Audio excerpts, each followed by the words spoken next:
So I previously did a review for Elden Ring, and I incorrectly focused on the parry skill that is on certain shields. The parry skill. What I should have been focusing on is the guard counter. That is the real way to dance with enemies to parry and counterattack, because the parry skill that is on shields, you have to parry early. But with the guard counter, you can block at the last moment, basically adjust the guard, and then you can riposte, you can counterattack. That is the guard counter. You don't even have to block at the last moment, you can just hold the block, and once something hits you, you press the heavy attack button and you'll do the guard counter. You'll counterattack. See, I was incorrect in thinking, even though deflecting hard tier is great, what's the real game changer in this game, and it's been in the base game all along, you didn't even have to wait for the Erd Tree DLC. It's shields that negate 100% of physical damage. And in this case, the Vagabond, basically the knight starting class, which is called the Vagabond in this game, starts with a shield that negates 100% of physical damage. And it makes killing the Sentinel Guardian, the Sentinel Tree Guardian or whatever, the golden guy, it makes killing him so easy. He's like the first boss that you encounter when you enter the open world of Elden Ring. It's so easy, and fighting the rest, it's like playing Lies of P. Suddenly, Elden Ring becomes Lies of P magically. It's amazing. I love it. So yeah, like 4 months ago, I was way too quick to judge this game, because honestly, the parry skill is not the way to go. You don't want to parry, you want to guard counter. That's what you want to be doing in this game. So you could choose a class that doesn't have a shield, a good shield, or you could just choose the Vagabond and you can start kicking ass from the very beginning. And the only thing you have to watch out for is your guard boost, basically the amount of stamina you lose by guarding. So long as you look out for that and you're good at managing your stamina, you'll be fine. And you'll be able to guard counter everybody. You'll be reprising everybody. I used to be so fearful before, like everywhere I would go in this game I would be scared because I would try to parry, but now that I learned how to guard counter, oh man, I just walk with reckless abandon in this game now. I mean, the best build in this game is still to use long range weapons. That is still obviously a great build, but this is parry reviews and I like to parry, and now I feel more confident in my blocking abilities than ever. And it's great, I can finally enjoy Elden Ring. With a shield that negates 100% of physical damage, you can even block attacks from giants. From fucking giants, and you'll be fine. Look at this, this is a fucking giant. And I'm gonna do a just guard, right? And then I'm gonna guard counter him, which is insane. His hand should send me flying into oblivion, but instead I counter him and I bring him to his knees, which is absurd. Look at this here. I'm gonna go toe to toe with the Tree Sentinel at level 1, all because I'm a Vagabond that has a 100 shield. And I'm not even an Elden Ring expert, I'm not a speedrunner or anything, I'm just a guy that likes to parry. And I'm going toe to toe with the first boss in the game, which gives everybody a ton of trouble. I know the Elden Ring experts already have this guy narrowed down to a science, but generally, this is the first boss that gives everybody trouble, and here I am just wham, wham. I mean, he hits me and stuff, but the whole time I knew I could beat him. All I had to do was manage my stamina, and if I manage my stamina, I can beat this guy, and I beat him. I mean, I had to get naked in order to make it easier to beat him, because when you take off all your armor, you regenerate your stamina quicker, and so obviously I optimized my stamina regeneration and I beat him. Now this samurai over here, this is my main character. the Vagabond, I was just testing a theory like, oh, how good can the 100 shield actually be? Turns out it's freaking great. But the Samurai, he doesn't start out with a shield that negates all physical damage, so I went and got the brass shield for him. Then I went and got the longer katana, the one that's super long, like the Sephiroth, the Sephiroth katana, the Nagakiba.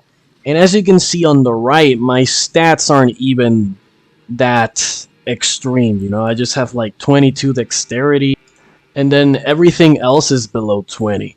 And I think my overall level, I think I'm just like 22, level 22 max. And I haven't invested any points into my health. I have my vials, I have enhanced my vials, but not my actual health. So this isn't the shittiest build, but my character is pretty weak overall and quite susceptible to damage. And I do that to demonstrate just how effective a 100 physical shield actually is. It's ridiculous. I kept the katana and I used the shield and I one-hand the katana because the guard counter, the actual counterattack, is better when you use your katana one-handed. It has a larger range of motion, and if enemies are close enough, you can hit like 2 or 3 enemies if they're bunched up together. The other reason why I went out of my way to start a new profile and choose the Vagabond is because if you choose a class that's not the Vagabond, because the Vagabond is the only starting class that has a 100 shield that completely negates physical damage. So say you choose another class, another starting class that isn't the Vagabond, you're gonna have a hard time playing this game blind. Meaning you're gonna have to go into YouTube and do research like what gear do I need? Do I want this? Do I want that? What Ash of War do I need? If you pick the Vagabond, you can just go in and play blind. Then if you happen to get good gear, then it's like, whoa, I just found some awesome gear and you can equip it. And if you need to like raise your stats a little bit, then it's fine. But I would really recommend that if you're new to this game, go with the Vagabond, because just doing research is gonna take you out of the immersion of this game. This game is huge, and there's so much to explore. You should spend more time playing this game blind, rather than spend a bunch of time on YouTube or on Reddit asking people like, hey, what's the best weapon? Just go ahead and play this game blind for like at least 8 hours, because sooner or later you're gonna get interested in a build and you're gonna have to go into the internet and do some research. But before you do that, just do yourself a favor and just play this game blind and enjoy it that way, because you're just better off spending your time enjoying the game rather than, I don't know, trying to like predict the future and get like the perfect build and obsess over that. It's silly, honestly. I mean, it's optimal and it helps you optimize, but it's not realistic, okay? You think cavemen skipped the Bronze Age and went directly into the Iron Age? No, it's like you kind of like have to bang your head a little bit. And that way you get the real life experience. Another thing is, in these clips where I'm using the Samurai, you'll probably see the aura for deflecting hard tier. I'm using deflecting hard tier, but really the real game changer for me was shields and not deflecting hard tier. What deflecting hard tier, what I actually use it for is to get more damage on my guard counter and to lose less stamina when I block. That's my real reason for using deflecting hard tier. Which, again, even more reason to pick the Vagabond, because you don't gotta, like, obsess over, oh, I don't have deflecting hard tier yet, I don't have the flask of physique, or whatever the hell it's called, oh no, I gotta go and get it. Those are chores. Stop checking things off a list, like, play the game, enjoy this game. When you play this game blind, then it's a 10 out of 10. That's when Elden Ring is a real 10 out of 10. So, on the parry metric, I'm gonna give Elden Ring with the guard counter and all that stuff, I'm gonna give a 7 out of 10 because I'm feeling generous. And on the fun and enjoyment scale, Elden Ring is a 9 out of 10. This game is legendary. This game is an instant Hall of Famer. Ignore most of what I said in my last review. Only pay attention to when I specifically talk about the parry skill, but ignore everything else. Elden Ring is a freaking masterpiece. Obviously, I like the parry more in Lies of P, but Lies of P is meant to be easier.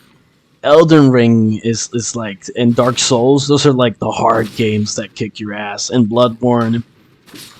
Obviously, you can make Elden Ring easier using like overpowered builds, but again, this is parry review and we're gonna parry.